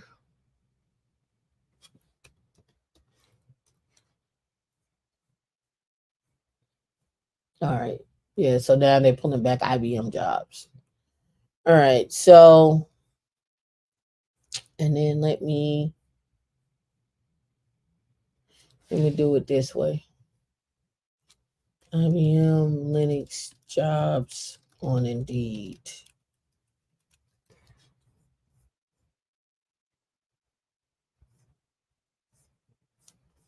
That's what I'm looking for.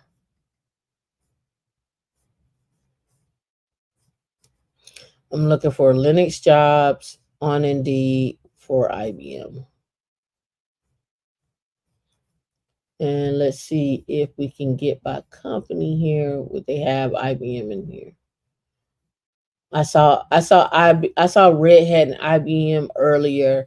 They were looking for a salesperson, a Linux salesperson, but the job range was like 200 to 400,000.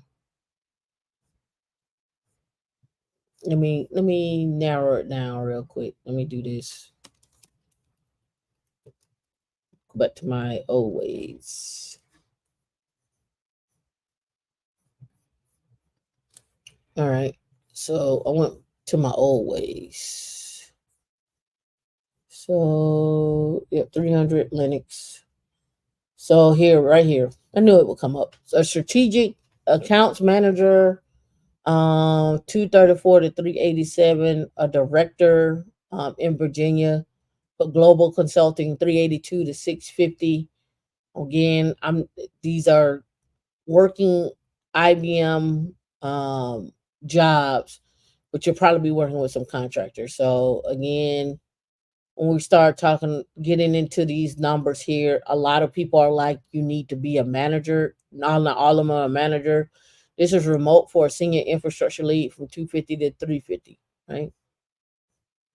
A director specialist sales 258 to 438. AI platform leader 258 to 438. So when we start talking about going back to this mind map, you will make more here than here, but you probably have longevity here and here, but you just ain't gonna make as much money. You're just not. These are gonna pay you. Now, I'm only strictly speaking about infrastructure, Linux, DevSecOps, site reliability, engineering, along those lines. In all of these, it probably gets worse when we start talking about programming as well. Probably gets worse.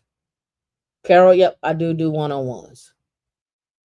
So you have to pick and choose where you want to be. Now, there may be a time in your life where you're like, I don't want to do the cutting edge stuff. I'm good. I don't want to learn nothing new. And you may flip over to federal, state, and city. But guess what? You have made your money. So I always like to do this on the investor calculator. You can come here and look at the compound interest calculator. All right. On that show, I talked about with Simone, I talked about 23,000 that you put in, and then your company puts in say another 45,000. So but for 40-year, depending on your age, you only max out at 69,000 for them to put in. And let's say your monthly contribution between you and that employer is about, I don't know, probably about $6,000 a month. That's between you and your employer, right? And let's say you stay there and you work this job for, I don't know, well, let's go with 5 years. and then we'll do 5, 7, and 10. And let's say you do a rate of return of 8. Let's give a variance of 2. And let's say the first year you got $70,000 in there. You're gonna put in $6,000. You're gonna stay at that company for 5 years. You're gonna rate of return at 8%, and we're gonna calculate. So in 5 years, you'll have $523,000 saved up. Now, that's just in your 401k. I'm not including your IRA. I'm not including your brokerage account. I'm not including your HSA. I'm not including none of that. I'm just saying this is what you're doing. Now, let's do the same thing now, and let's bump this up to 7 years. In 7 years, you're at 760. And then let's say you ride it out for 10 years and you hop and you switch. And I'm not saying that you're gonna be at a company for 10 years. But let's just say you did stay there, you liked it. You'll be at 1.1.2 million. But you could probably be okay right here at the 7 year mark if you wanted to jump ship and go somewhere else, because now you can have this money work for you however you want to, and then jump ship and go federal over here and let them enroll that in or leave it there, and then start building something new here and keep it pushing, or add or roll this in and then keep it pushing.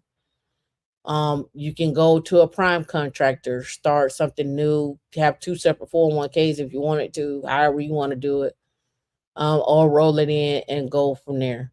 Your subcontractor, if you know you're gonna be hopping jobs in 2 or 3 years, I say leave that money where it's at. I wouldn't necessarily want to put it in an IRA, only because you may want to have access to that money, and in that IRA you don't have access to it. Of course, you can set up a Roth IRA, but we're already out of our Roth IRA income limits. If we're talking two, three, four, 500,000, we're already out of there. Do they let you work for federal and state? I mean, it depends on the job.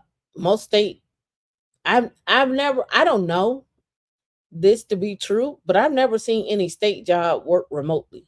But I just, other than the pandemic, but I've never known it to be true. So it depends on the federal job and so forth, right? When we're looking at that. All right. So I gave you a breakdown of where you could be. You need to figure out where you want to be and what does that look like. So now let's come back over here.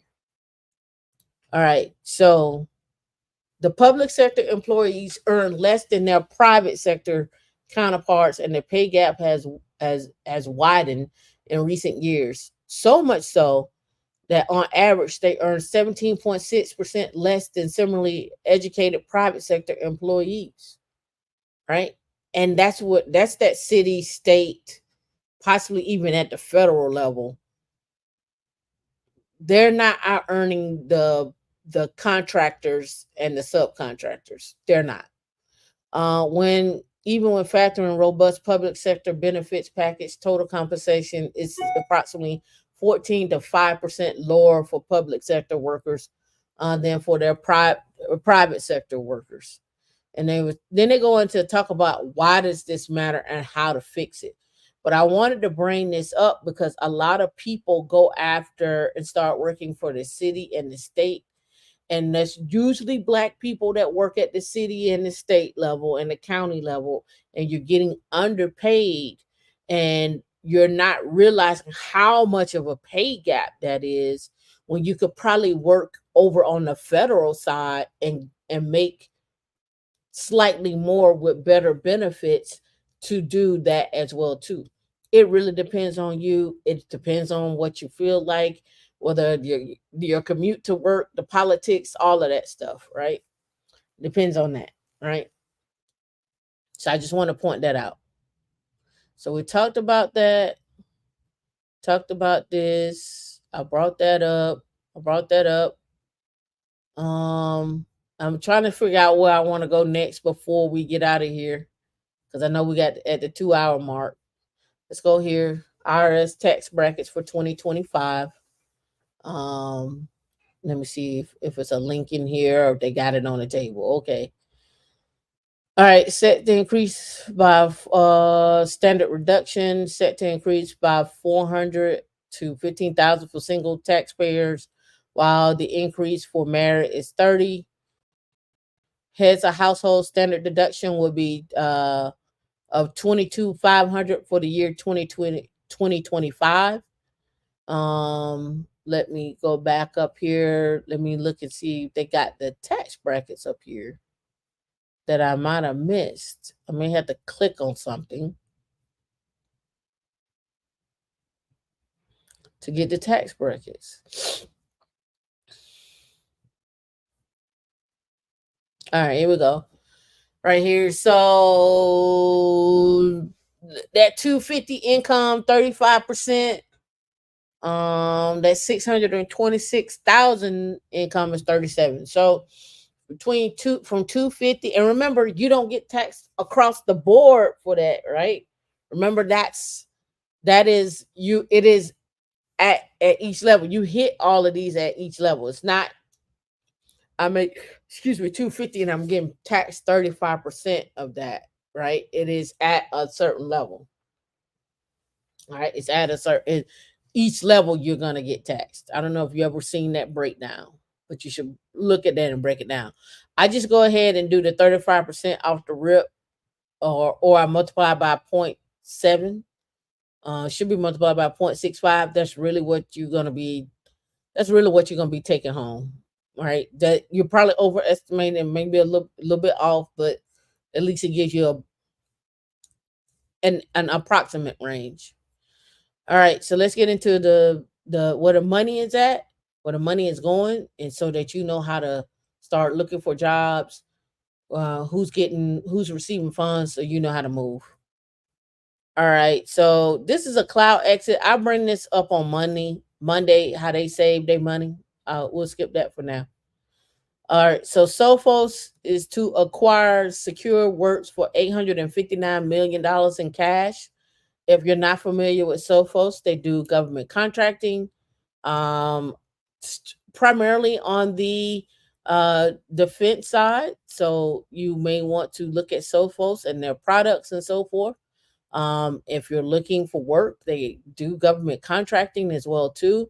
So those that are in cyber or networking or even in Linux, I know a guy who sold this company over there, got paid over there. So let's go here and look up careers. It's usually down at the bottom down here. All right. Do cloud security, email endpoint, wide contact. Make it easy on myself. Sophos. And we'll do careers. All right. Here go their jobs right there. Do do.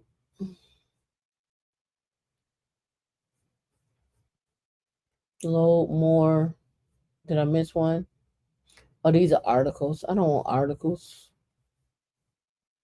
I want the actual jobs.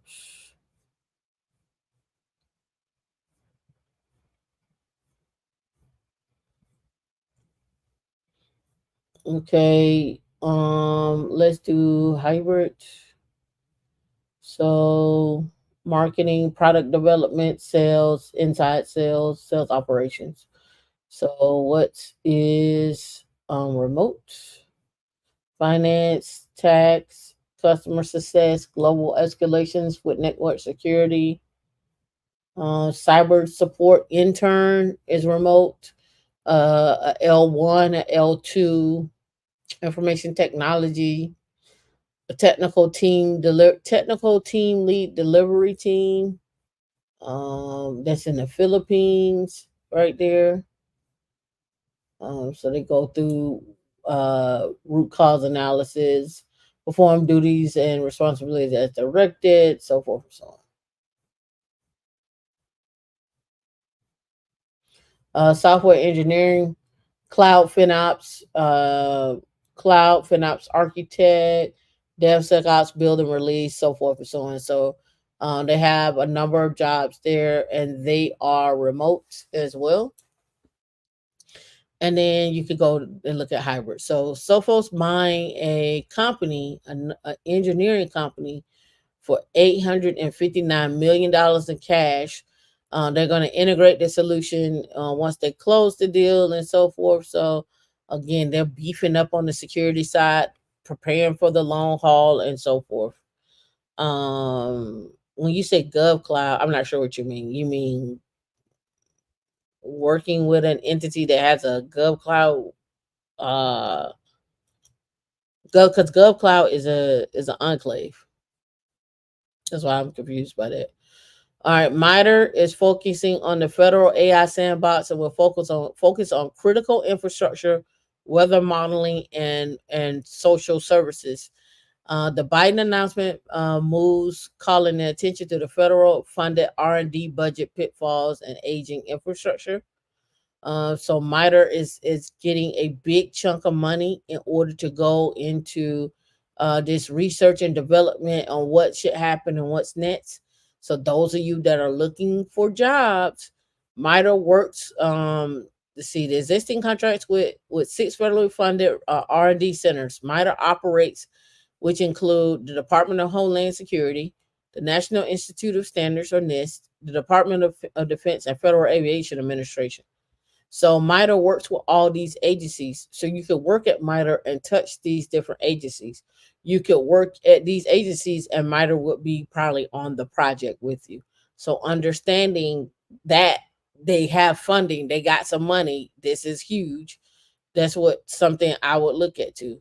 Let's look at the press release. MITRE AI sandbox to train AI models for weather prediction and cybersecurity. When I hear weather prediction, I think GPUs and architecture and infrastructure. That's the first thing that comes to my mind. And so that's another way to look at and find jobs. So the Social Security Administration Operations HUD digital infrastructure gets a TMF boost. They get 50.2 million, will allow both agencies to pursue digital initiatives aimed at enhancing customer experience and employee workflow. So when I hear customer experience, that's going back to that US, that UX, I should say. That's also going back into working and looking at also working and looking in these departments. So again, Social Security is getting a $50 million boost. And HUD, they probably got jobs. They probably got IT jobs. They probably got infrastructure jobs. They probably have some user interface jobs. Those are the things I want to look at. You said you're applying to be a cloud engineer or a cloud support engineer, but in gov cloud space. What you're saying to me is I'm going to apply for a job that is a government contractor and they're using gov cloud. And in that gov cloud space, they have they're setting up some, they're either doing a migration or they're maintaining. Remember, like I said, you got to pick, are you gonna be a builder or a maintainer? Right. Biden to release an AI national security memo. The memo will serve as a formal charter for AI Safety Institute, and the framework will provide agencies with new guidance. That means somebody's going to be hiring to understand this new guidance and what needs to occur out of that, whether it's at the state level, federal, or what have you.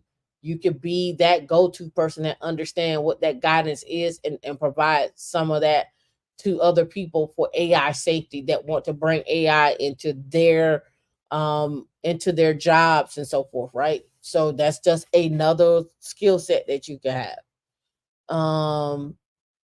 Here we go. The Biden administration to provide $325 million for the new Michigan semiconductor factory. So here we go.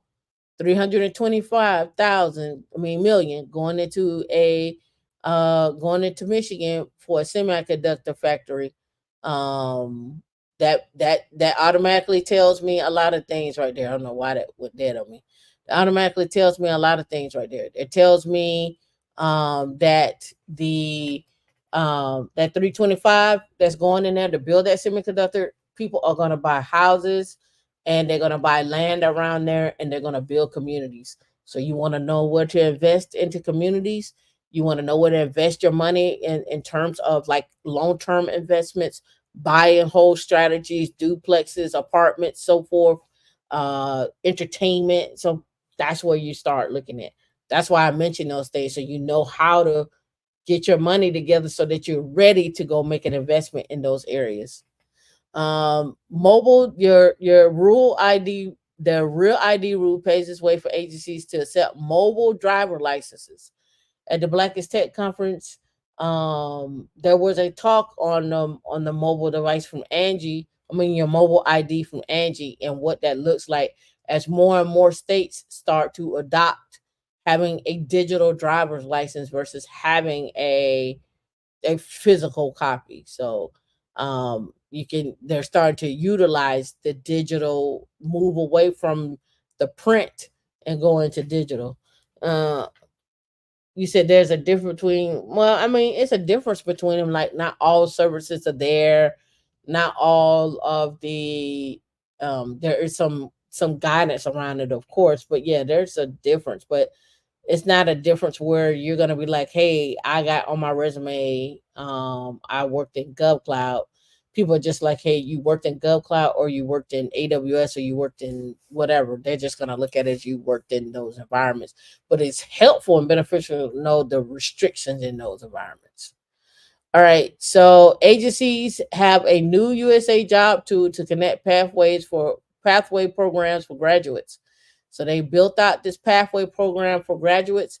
Also, you got to understand they're starting to start recruiting students out of high school to get to get government clearances as well too. So I want to put that out there.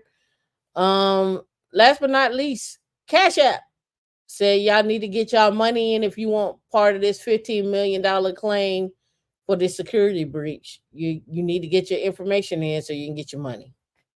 Right? I think I covered everything. Oh, I did.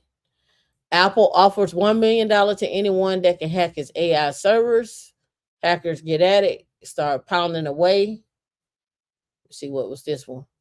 Again, United Healthcare hack affected 100 million users, so they're probably on the stand to get medical wise to get a fine and so forth. So those are the hot topics for the day. I went over my time by 12 minutes. I hope that you all got something out of today. I hope you got something out of Simone's videos. Top videos I tell you to go back to right now: episode 124, 155, and episode 99 of Highway Linux. The other two are Tech Stocks and Jobs. There are a lot of interviews, that are content that I've done on how to become a CTO. What is the difference? What are the skills you need to have? So go back, check them out, let us know. We appreciate y'all for coming out. I hope that you got something out of all this conversation. I hope you implement a plan, and I hope you execute it to completion. Coming here, sitting here, doesn't really help you. But executing your plan to completion will. Implementing is one part of it, but you got to execute till you complete. So those episodes for Tech Stocks and Jobs are episode 124, episode 155, and Highway Linux is episode 99. There are others. I'll probably do a premiere on some episodes and pull out some I may do some shorts and just pull out some things that I think you all will find value in, if you don't listen to everything. And because they're 2 hours on some of these, some are four, speed up the time. Listen at 2x. You don't have to listen at normal speed. Speed it up, or use something like AI to pull out the context of what is being said in those videos. However, I want y'all to have a good day. Have a good afternoon. Be safe out there.